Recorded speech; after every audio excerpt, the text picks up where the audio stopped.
السلام عليكم، أهلا وسهلا فيكم بقناة وصفات علا الحاج.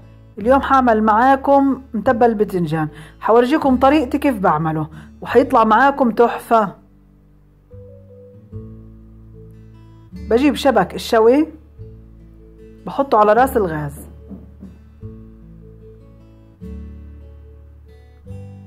بجيب حبة البتنجان وبعمل بالسكين خطوط فيها طولية، حبة البندورة وقرن الفلفل، التومة بحطها زي ما هي وبضل اقلبهم لحد ما ينشويوا تماما. المكونات التانية اللي بحتاجها: بدي 3 كوب لبن زبادي وطحينة ودبس رمان وعصير ليمون. بقشر البتنجان والبندورة والتومة، الفلفل بخليه زي ما هو وبقطعهم، بحطهم بالبلندر، بضيف طحينة واللبن، دبس الرمان وعصير الليمون وملح، بضربهم بالبلندر.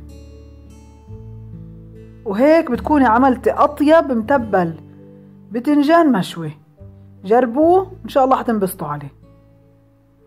حياكم الله.